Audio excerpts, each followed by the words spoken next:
Hello everyone, Radhe Radhe. কেমন আছো সবাই? আশা করছি সবাই অনেক ভালো আছো, সুস্থ আছো।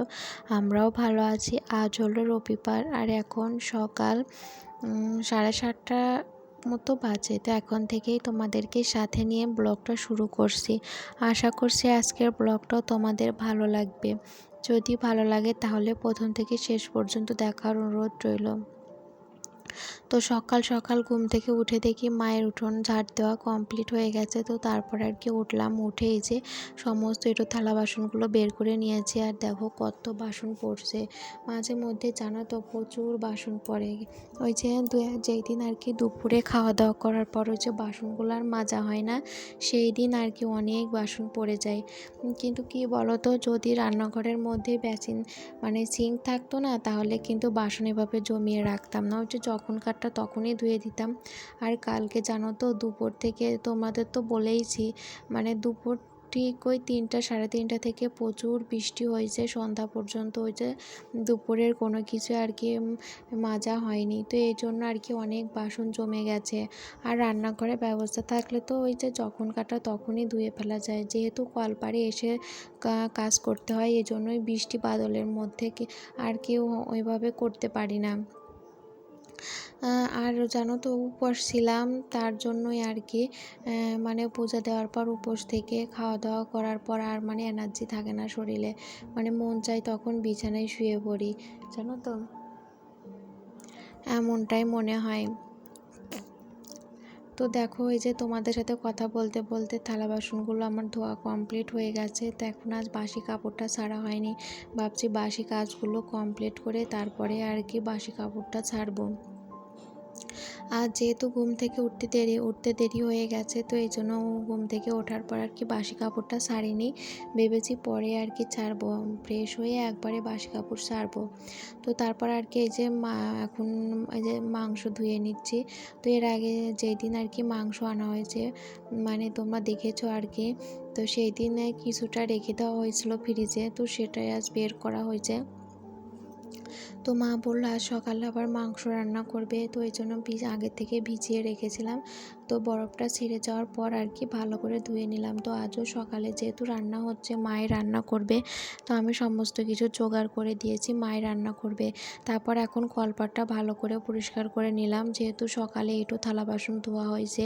আর আমি প্রতিদিন দুবার করে জানো তো আমার কলপাটটা ধুতেই লাগে, ভালো লাগে না। ওই যে সকালে এঁঠো কাটা ধোয়ার পর আবার ওই যে যখন সকালের খাওয়া দাওয়া কমপ্লিট হওয়ার পরে আবার এঁঠো থালা বাসন দিই, তখন একবার, জানো তো দুবার আমার কলপাটটা পরিষ্কার করতেই হয়। যেই দিন আর কি যে সেরকম আর কি এঁঠো কাটা থাকে না, সেই দিন আর কি করি না।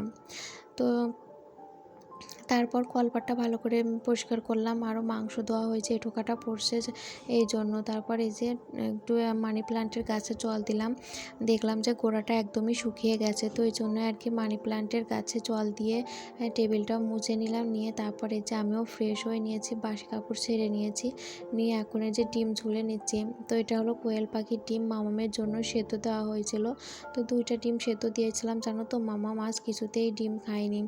তো 2টা করে সেদ্ধ দেওয়া হয়, কিন্তু মামা মেয়ে একটা করে খায়। আর আজ জানো তো একটা ডিমও খায়নি, বলছে কেমন একটা গন্ধ লাগছে, তো এই জন্য একটা ডিমও খায়নি। পরে সেটা বাবা আর কি খেয়েছে।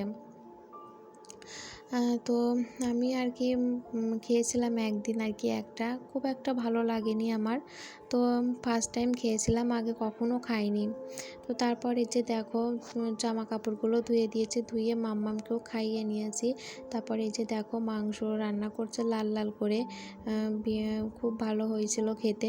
তার সাথে নিরামিষ তরকারিও রান্না করেছিল, ওইটা মাম্মামের জন্য। মাম্মাম তো ওই যে মাংসের ঝোল যেটা আছে ওটা দিয়ে খেতে পারবে না, তো ওর জন্য একটু ঝোল ঝোল করে নিরামিষ তরকারি রান্না করা হয়েছে। তো ওইটা আর এই যে মাংস দিয়ে আর কি মাম্মামকে খাইয়ে দিয়েছিলাম। তো তারপর এখন মা আর আমি আর কি খেতে বসেছি। মা রান্নাঘরে বসেছে, আমি এই যে বারান্দায় চেয়ার টেবিলে বসেছি। তো দুজনে খাওয়া দাওয়া কমপ্লিট করে রান্নাঘরের কাজকর্ম কমপ্লিট করেছি। তারপর কিছু সময় ঘরে ছিলাম, ফোন দেখছিলাম, একটু ভিডিও এডিট করার ছিল, তো সেগুলো কমপ্লিট করে এখন এই যে পূজার জন্য ফুল তুলতে চলে আসছি। আর আমার সাথে সাথে মামামও চলে আসছে। এই কাজগুলো তো আমি প্রতিদিনই মানে বেশিরভাগ দিনগুলো আর কি সকালে করার চেষ্টা করি। যেই দিন হচ্ছে ঘুম থেকে উঠতে দেরি হয়ে যায় সেই দিন আর সকালে এই কাজগুলো করতে পারি না। তো এখন এই যে ফুল তুলে নিলাম, সাদা জবা মানে সাদা জবা তো আজ ফোটেনি, ওই হলুদ জবা আর লাল জবা তুলে এখন এই যে সাদা ফুল তুলে নিচ্ছি। সাদা ফুলগুলো নিচের দিকে খুব একটা ছিল না, সব বেশিরভাগটাই উপরের দিকে ছিল। তো নিচের দিকে যেগুলো ছিল তো সেগুলোই আর কি তুলে নিলাম, আর উপরের দিকটা ওইভাবে আর কি তোলা হয়নি। তো এখন তুলসী পাতা তুলছে, আর এই যে দেখো এখানে কত সুন্দর তুলসী ঘাস হয়েছে। আমার কিন্তু ভীষণ ভালো লাগে জানো তো, মানে অনেকগুলো হয়েছে আর দেখতে ভীষণ ভালো, অনেক বড় বড় পাতা, আমার খুব ভালো লাগে জানো তো। তারপর এই যে বাড়ির ভেতরে যে কাঠগোলাপের গাছ আছে অনেক ফুল ঝরে পড়ছে, তো সেগুলোই তুলে নিচ্ছি আসন সাজানোর জন্য। আসন সাজিয়ে পূজা দিতে কিন্তু আমার ভীষণ ভালো লাগে, কিন্তু আজ জানো তো আমি আর পূজা দিতে পারিনি। তো মাই আর কি পূজা দিছে, তাতে সমস্যা নেই, ঠাকুর পূজা পেলেই হলো আর কি সুন্দর করে। তো আমারও পূজা দিতে কিন্তু খুবই ভালো লাগে। তো আমিও চেষ্টা করি পূজা দেওয়ার, যেদিন আর কি মা দিতে পারে, মায়ের আগে আমি স্নান করে নিই সেই দিন আর কি আমি পূজাটা দিয়ে দিই, আর যেদিন মা আগে স্নান করে সেই দিন আর কি মাই দেয়। তো এখন এই যে নয়নতারা ফুলও তুলে নিচ্ছি, কিছু ফুল ফুটেছে গাছে তো সেগুলো আর কি তুলে নিচ্ছি। সোনালী দাস আইডি থেকে দিদিভাই কমেন্ট করেছো, অনেক অনেক ভালোবাসা দিয়ে ভিডিওটা দেখলাম, খুব খুব ভালো লাগলো। থ্যাংক ইউ দিদিভাই সুন্দর একটা কমেন্ট করার জন্য, এভাবে আমার পাশে থেকে অনেক অনেক ভালোবাসা দিও, তোমাকেও অনেক অনেক ভালোবাসা। তো দেখো ফুল তুলে নিয়েছি, আজ কিন্তু প্রচুর কাঠগোলাপ ফুল পেয়েছি অনেকগুলো। তো তারপর পূজার বাসনগুলো ধুয়ে নিয়েছি, তুলসী আসন মুছেছি, এগুলো করে তারপরে যে মাম্মামকে এখন একটা যে আম খাইয়ে দেবো।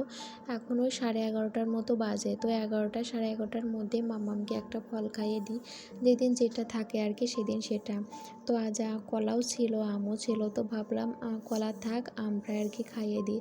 তো আম তো ওইভাবে খেতে পারে কিন্তু কি জানো তো খায় না, এই যে এইভাবে চেটিয়ে তারপর আর কি খাওয়ানো লাগে, মানে খাওয়া নিয়ে খুবই বিরক্ত করে আমার মাম্মাম সোনাম। তো কি আর করার, ছোট বাচ্চা ওইভাবেই তাও কষ্ট করে আর কি খাওয়াতে হয়।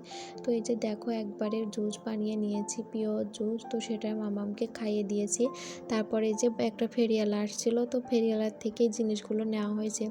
একটা ফুলের ঝুড়ি নিয়েছি, তো অনেক দিন হলো ফুলের ঝুড়ি নষ্ট হয়ে গেছে, থালাতে করে ফুল তোলা হয়। তো এই যে বেগুনি কালারের আর কি ফুল তোলার জন্য একটা ঝুড়ি নিয়েছি, মাম্মাম কিছু খেলনা নিয়েছে, আর একটা কৌটা নিয়েছি, তার সাথে মামামের চুল বাঁধার জন্য গার্ডার নিয়েছি। তো এখন যেহেতু ছোটো ছোটো চুল এই জন্য চিকন গার্ডার নিয়েছি। তো তারপরে যে দেখো চলে আসছি আবার রাতে বাবা আর কাজের থেকে আসার সময় যে আম নিয়ে আসছে, কলা নিয়ে আসছে, আর এদিকে আমি রান্না বান্না করছি। আর এই যে আমগুলো জানো তো অনেকটাই বড় বড় ছিল, আর খেতেও বেশ ভালোই ছিল জানো তো, আমার কিন্তু খুবই ভালো লেগেছে আম। আর এক ছড়ি ধরে কলাও নিয়ে আসছে, মামাম কলাও খেতে ভালোবাসে, আমও খেতে ভালোবাসে। তারপর আমগুলো কেটে দেবো, সবাই মিলে খাওয়া দাওয়া করবো। তো আজকের ভিডিওটা এখানেই শেষ করছি।